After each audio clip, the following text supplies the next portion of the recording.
it is an enterprise grade, rollout and very sophisticated product. Sometimes products are like in the communication collaboration space, especially, they are very well suited for product-led growth because of how they're used and consumed at an individual to individual level. And so I've seen a lot of different KPIs. I can share that one we kind of use is the magic of Loom is the filming of the Loom. And then there's also the person that receives it. So we call that a video first view. And so it is a two-part to that, right? And it's not just I sent a Loom. It's actually like the magic unlocks when someone else watches my Loom and gives feedback on that Loom. And then I know that my communication has been completed, So is it right to say that all the activities that you guys do are optimized on these two metrics? Like, hey, we will drive this two important metrics at the marketing team's level. Is that a fair assumption? Yeah. So sorry, I was ranting on and I didn't address your core question. So I think that going through a metrics exercise is super important. The team had, when I got here, a very well established concept of kind of PLG. It is a flywheel motion. The founders, all of the leaders know that very well. And what we're thinking on in terms of how marketing is driving signups. And so traffic and signups, it's not that different than most companies, right? Is how am I driving awareness? And so I call that traffic, like broad level. How are we getting the brand name out there? And whatever kind of model you are, you still need brand awareness, like we talked about. So marketing has got to do that. That's their job, no matter what. And there's different ways you can make that happen. And then, how you think about going further into the funnel and what that looks like, again, really depends on the model. So here at Loom, it's straightforward, very simple, sign up, conversion rate, types of users, are they work, are they EDU? And then we have a concept of a product qualified lead. And then that is simply like, is this ready for a business conversation?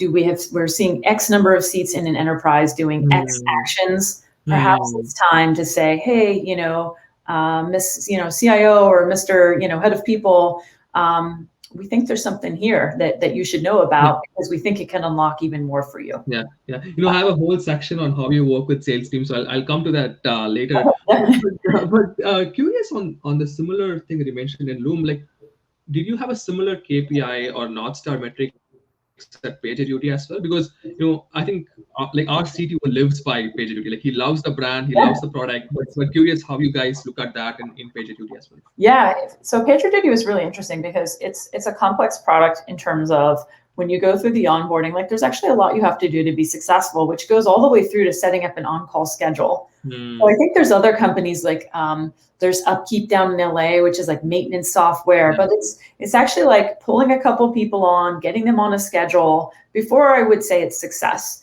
And so usually these metrics, they can be simplistic, but the best ones are really rooted in core value. It is not a daily active user or a sign up. It's something closer to, did they achieve this golden motion or aha moment or whatever you call it, right? And so PagerDuty was literally like getting an on-call schedule set up because that's the core value of the product. And if you hadn't gotten there, then you're missing out. It's the whole reason the company exists. So But I feel like these kinds of things look obvious in the hindsight, but it's not super obvious like when you're trying to do stuff, right? Like, so is it more like iterations, talking to users, figuring out like what's the right way to I think I love that you say that, Kishore. And it's like it is never obvious when you're in the thick of it, even if when you've been there a few times and then later you go, gosh, that was so obvious. But this is why being able to be vulnerable, being able to ask questions, even if they sound like silly questions, sometimes you just got to put it out there and say, hey.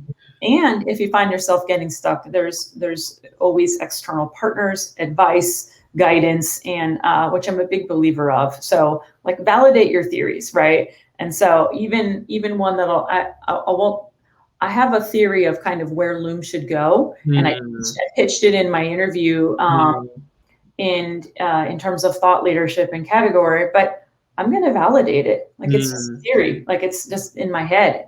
The market actually has to tell me if this is a good idea or not. So the same thing when you're looking at all of your metrics of like, make sure they're validated and it's not just, like make sure they make sense and take your ego out of it, and then look at them every year because the markets change quite a bit. And I think interesting to say that, and I feel that at least at a stage we are in, right? We are now looking at metrics every week, like leads and all that stuff, right? And once we keep doing that, what happens, I feel, is that sometimes the long-term creative campaigns like take a step back because you're so optimized on like short-term, like weekly goals that people look at. So is there like a framework that you look at as a leader when your team comes up with ideas? Let's say, can we do that? Can we do that? Like, what's the right way to prioritize things? Yeah, this is the, thinking fast and slow, or like, especially when you have quarterly run businesses, it is rough because starting and stopping marketing, you're almost like cannibalizing your teams, right? Because once you get this inertia and movement going, and then you stop for a couple of weeks, recheck your budget, recheck your goals, you can really hurt your success. Yeah. So getting into yearly budget and yearly plan is a must. However, there's the reality of we all live in a world where day to day a competitor could do something, the campaign you planned could completely change. So that concept of agility, of always run agile teams, how are you like in a 2-week sprint, or where are you looking at how to chunk up your work and how to make meaningful like steps and corrective action if needed. So you've got your high level plan and budget that should be running. Your team should be able to say there's something happening 4 quarters out from now and I'm going to go for it. But throughout the year, you've kind of got this iteration. So there's a 2 mindset thing, but you absolutely, what you don't want to be doing. And we're going through a little bit of this at Loom right now because I just started, right? Yeah. So I started on June 28th. And so they were doing their Q4 or Q3 OKRs on July 1st. So I'm like, here's the OKRs. I'm like, oh shit, okay. I got to figure these out in 3 days. So but I didn't. We were actually a couple weeks late getting the OKRs done, just trying to make sure they're the right ones. And then what that happens then a couple weeks into a quarter, yikes. Right. So you get that slow start. So this quarter, we're starting on time. Next quarter or next year, I want to be in that kind of yearly view. That's where we want to be. So that's awesome. We have a couple of questions come through, Rebecca. I think this question is interesting. Let me sort of get it for you. Like, how does the marketing differ for a non-user versus someone who has been on freemium for a while? Like, yeah, I think that. Oh, I was like looking over here and it's on the screen. I love this platform. It's so great. Okay.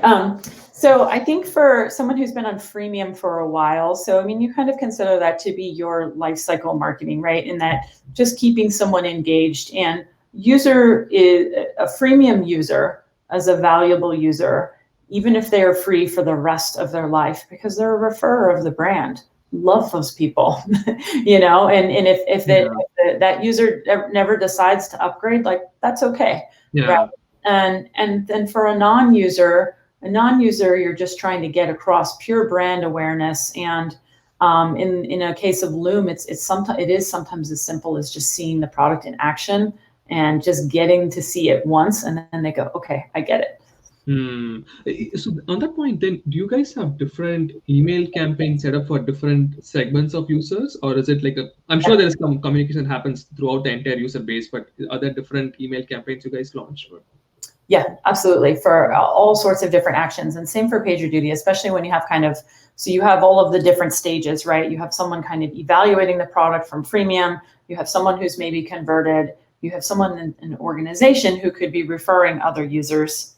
And then you have expansion, and then you have retention later. So, and then there's all sorts of different actions in terms of if someone initiates an action in your product, whatever it may be, and they weren't successful, you probably want to help them along and send them to Ledger, figure out how to get them unstuck. Yeah. So tons of flows. The life cycle can actually get pretty complex after a while. I actually just had the Loom team, who was doing a great job before I got here. They'd mapped everything out, 2 email systems, making sure everything is compliant, and then also your transactional emails and then your lifecycle emails are consistent. And we actually got on with my ex-team at PagerDuty that's at a company called MoveSoft now. And even though they're very different models, just trading notes from lifecycle person to lifecycle person can be really, really helpful. This is one of those areas where you can get in your head, or it just gets complex fast. So having someone say, okay, look above. This is what you do. Yeah. Giving that advice makes sense. Yeah. There's one question, Rebecca, I think it's a slightly broad question, but what are some of the strategies that you use to create a marketing team for any type of campaign for SaaS firms starting a rapid scaling process from one stage to the next? I think the person seems to talk about like, how do you decide what campaigns to launch for different stages of the company is what I interpreted that, but would love to hear your thoughts. Yeah, so there is the core of what the product does. So you always want to be somewhere in that realm, ideally. But where you really want to be is like, what's the macro trends happening right now? Yeah. And typically, products that are out there are launching all companies. Like, do you ever notice how a bunch of companies start and solve the same problem at once? Okay. Everyone's collectively understanding there's a problem here, right. You know, and so looking at macro trends and figuring out how can I connect my product, or how can I at least connect some thought leadership and point of view to those macro trends is definitely where you want to start first. Interesting. Got it. Cool. I want to move to hiring next, Rebecca, if you're okay with that. I think obviously, I think everybody knows that, hiring is such a challenge these days. Yeah. But I want to start off with one thing though. And since you obviously have worked with PagerDuty, Loom, Malwarebytes, do you have like a playbook for the right org structure for a product-led kind of marketing team? Because I do think it's slightly different from the top-down enterprise team, right? So what's the right marketing team structure that you would advise for companies who are trying to explore the PLG route? Yeah, one thing that's been consistent in all three. So Malwarebytes started as a consumer revenue, and then B2B came later. So there were two businesses. And so the marketing team, so all of the consumer revenue reported up into me, and then the larger brand, and then all of the demand gen. So all leads passed over to sales for a sales partnership. And so we had to always be thinking about, first of all, what's the holistic brand that serves these very different audiences? And then second of all, how do you think about something like paid acquisition? When two very different audiences, two very different CACs, two very different motions. And so the first, like the most obvious, and I think most people are here now, is ensuring that your like acquisition team, performance marketing, growth marketing, however you've kind of defined that, your paid channels, acquisition channels, including partnerships, is like a separate team than the team that is looking to close and land businesses, right? So if this is truly a land and expand model where a couple users are landing and then you get to like a product qualified lead, I think you want your demand generation team like activating at product qualified lead stage. And that's when they're saying, how am I going to make this be a wall-to-wall account? What do I need to do in partnership with the sales team to like get that expansion and get that broad-based awareness? So again, this really does depend on the model, but I've seen this a couple different times now. And what can happen if you're not careful, if you're trying to run a business that's acquiring users in SMB, mid-market, enterprise, some people are very lucky in that, like sometimes it's actually simple. If you're just, I'm 100% channel in the enterprise, amazing, so easy compared to some of these, because these can get very complex. But what you have to be careful of is if you have a team tasked with getting a certain kind of user in the door, like an enterprise, then all of the budgeting and marketing will kind of go over there. And what you could do is you could kind of kill off those freemium users or those people who are the referrers of your brand, and that just like flywheel motion. So companies have achieved this in different ways, but super, super important to not forget the people who got you there, right? And I've seen that kind of take hold, not for right or wrong, or it's just the constraints of the business, because it's truly difficult to do. You're given a set investment and you need to kind of do all of these things. So I think team design and being very intentional about what does my product marketing team do? How is that different than growth? That's a really big one. What does my growth marketing or performance channel team do? And what does my demand generation team do? And then there's also the broader question of comms and brand as well. So I've seen, a couple people do different themes. I think at the end of the day, just really sitting down and having a thought exercise and pulling your team in. And, I did this at Loom and with the folks that were there, and they loved it. Like, let's really think about how do we make these teams successful and what is the right model? And when you can kind of take that out of the mix and everyone's like looking at what's the optimal team structure, what does this team need to achieve that will make this brand go from here to here? So that was what I did at Loom. And we had an open talk about it. and everyone bought in. We designed the org together, did that in the first 2 weeks. It's done, and it's not like an open thing in everyone's mind anymore, because I want everyone focused on like, we're going to go win and kill this market now. Love it. So on that point, so you said growth marketing has to be separate, and their main objective has to be like users and them trying out the product and like activating the users. So then the product marketing team will work with the sales team to understand like, hey, what kinds of sort of communication should we need to do? Is that the role of product marketing in that sense, or is, like what role do they play? Yeah, again, depends on company and model and all of those things. Within Loom, we spend a lot of time on this and product marketing. There's like the kind of cool way, like Atlassian, that kind of does it by stage of the journey. They, structure their product marketing teams that way. We went through a couple different kinds of model. Is it persona? Is it product? Product is like the easiest one, because how easy it is to just take a PMM and put them in with the engineers, but that's not how people buy. Right. And so like the way our infrastructure teams are organized is not the way people buy Loom. And so what we ended up doing is we have a create team that's really all about the individual who starts with Loom, and how do we get that person successful as a singular person. And then we have a one person to be hired, if anyone's listening, for developers, which is a different strategy we have with our SDK. And then we have an enterprise PMM team, which is all about, once we hit that product qualified lead, how do we make a wall-to-wall sale? And that's about security, administration, being able to have a C-level conversation, proving ROI, very different kind of than what the initial creator team is thinking about. Interesting. Got it.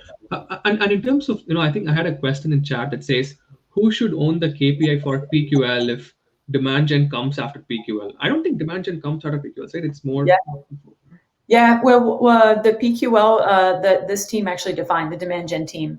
And so what we're doing is we're starting pretty simple. We actually started with like all these parameters, and we're like, okay, Loom is still a pretty young company, having a lot of success through pandemic.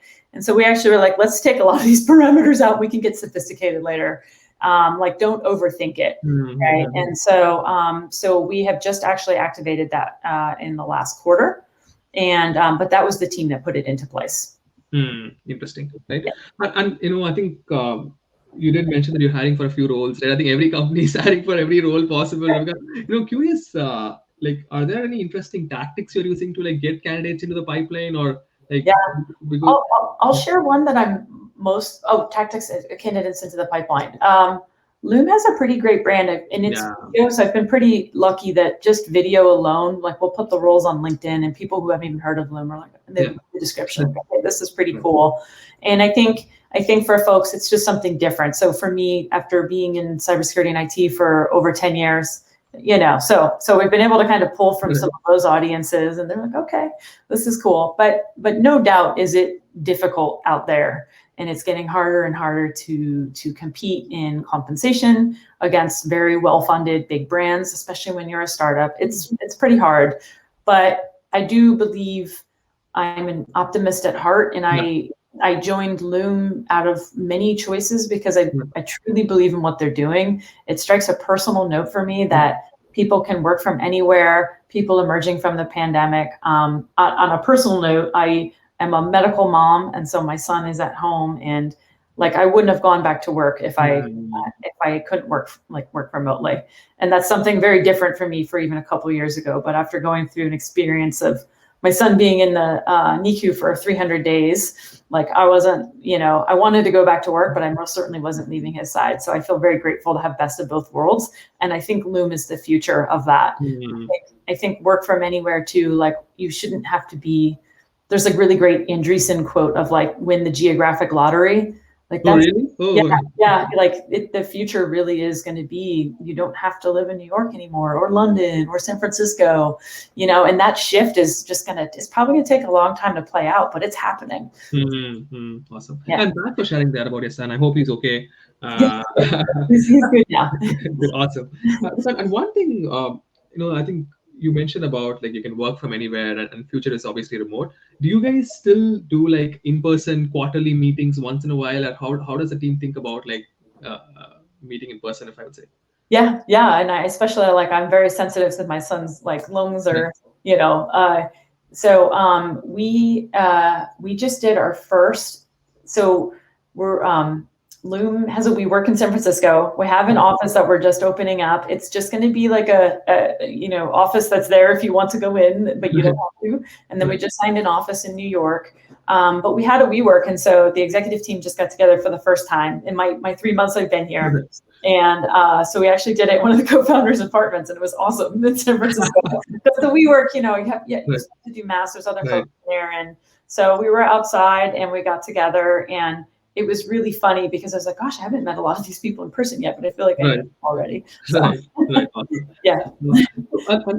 Quickly, I want to double click on one thing that I've been thinking a lot about. Obviously, I think we have a question that I would probably take an answer on. Yeah. Can you talk a little bit about how you motivate your work from anywhere team on a weekly basis? Any creative things you do to onboard new hires and make them feel welcomed and included? Yeah. So the team, I think the thing that you've got to be careful of for work from anywhere is burnout and working too hard.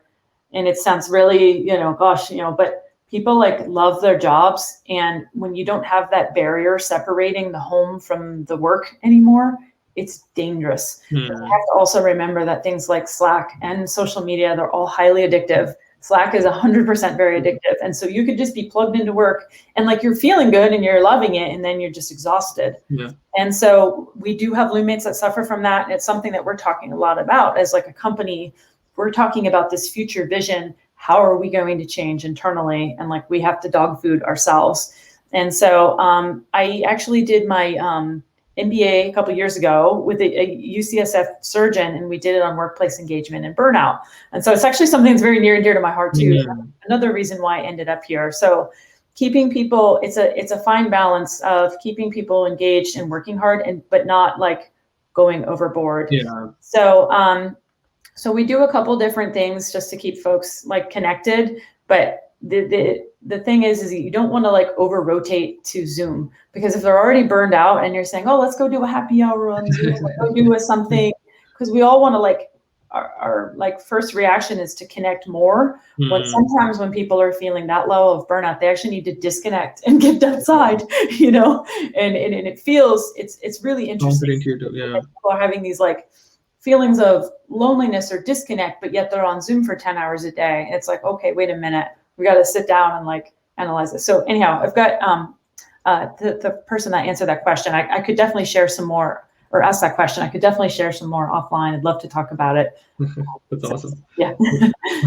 So I think since we have 5 minutes left, I had an interesting section I want to quickly cover in terms of how you guys work with sales teams at Loom, right? I was looking at Sales Navigator yesterday. The count of sales team in Loom is so low, right? I think it's the dream for any company for highly productive sales team, et cetera, right? So it does seem with the company of your size and scale, the sales team is super productive in terms of how they operate, right? So curious how you guys work with sales. What do the weekly meetings look like? What kinds of things do you discuss usually, right? Would love to hear a little bit about that actually. Yeah. So we have a cross-functional meeting that the team had before I got here, and we've just kind of restructured a little bit at their kind of choosing of just we're getting bigger and there was more and more people in this meeting. But cross-functional meeting that's now split up in 2 parts. There's the product-led motion, so everything in the flywheel, and then there's that PQL and forward, and where you actually start really getting into pipeline and deals. And so there's different people, I stay throughout the both, our head of product stays throughout the both, but some people join for the first part, that's relevant to them, product leaders, managers. And so that has been a really great way to just keep everyone kind of unified and together. And then the revenue team, which is our sales team, they have cross-functional meetings pulling in people as well. And so our head of revenue, another great thing about Loom is they've been very intentional about the people they've hired. So I've done this a couple iterations. Our head of revenue has come from Dropbox and Quip, and has hired a lot of people extremely comfortable and versed in building sales inside a product-led growth motion. So huge plus. And so it's really nice. This is not just our first act, so we've all kind of been there. There's act 2 or 3. But I would say just to everyone else too, this is so new. We were talking about this, I think these motions are not even 10 years Yeah. old. Maybe they're 10 years old. And so even at PagerDuty, like the founder, Alex Solomon, used to always say, I've built an organization that will never have salespeople. And then he would say, but we hired a head of sales. Incredible. And you could see how it took the business from here to here. You know, so how you add in the sales layer and when that happens is tricky, but no doubt they're force multipliers. Yeah. No, it's funny to say that, our head of sales comes from log main. So he also understands the bottoms up motion and understands what it can lead to.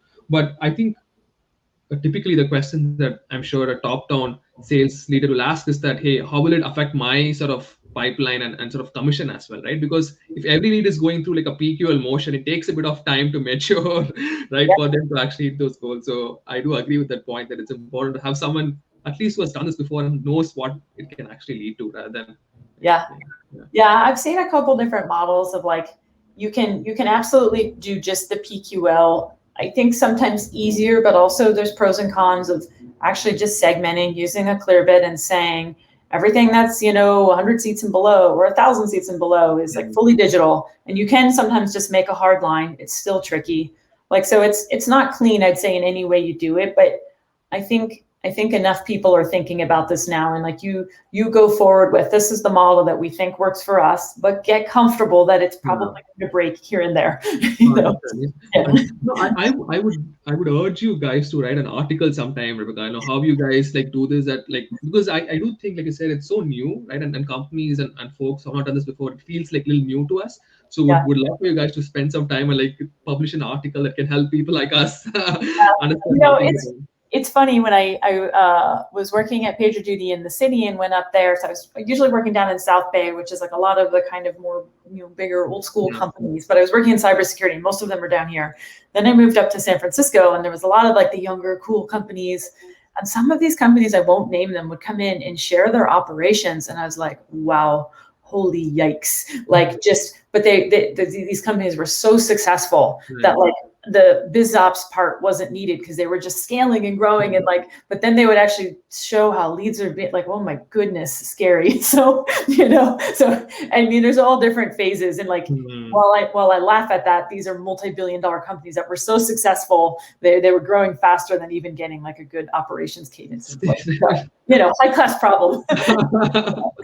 Awesome. So I think we're coming to an end. I would love to leave the audience with a question that I usually ask everyone. What do you, first of all, which marketing leader do you respect a lot that you follow in social media? Would love to hear your thoughts on that. And then do you recommend any books that you read to get, or what's your favorite book that you read recently? I'm reading one, I can't remember what it's called Do Nothing or something, but I read a lot of books. I should show you underneath my desk, and I'm almost getting to a point where I'm like, I think I need a better way to filter. It's too easy to buy them on Amazon. I still buy physical books.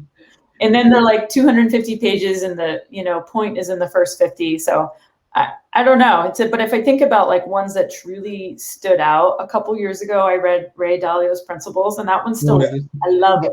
Love it. The concept of work principles or life principles that you guide yourself by is incredible. And then so in terms of like marketing leaders, business leaders, because I'm coming from this B2C, B2B background, I consider myself a business builder. So I follow a ton of VCs. There's so much great information out there. You could look at the open views. Like there's so many great product-led growth type summits.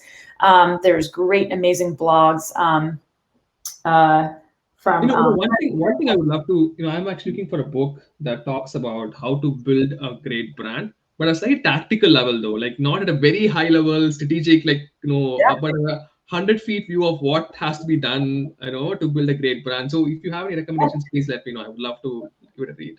Okay. Yeah, absolutely. And and I'll keep buying these books. I've got a ton, but I really like, Kishore, that you're thinking about brand. And it's, one thing that I always say is that you can raise all this money, but you can't compete on brand, right? And so if you're very intentional in your brand, you're very intentional in how you take care of your customers, and like just screw all this noise that's going on around you and stay focused. I think that's a phenomenal advice. I would love to implement that and going forward, but thanks, Rebecca. I appreciate that. Cool. Awesome, guys. So I know for folks who are tuning in, really appreciate you guys all tuning in, and we appreciate your comments. So if you have any questions to Rebecca, please feel free to connect with her on LinkedIn, and you can also email her if you want to. But thanks again, Rebecca. We really appreciate you having here. Yeah, thank you, Kishore. Thank you, everyone. Take care. Bye. Bye.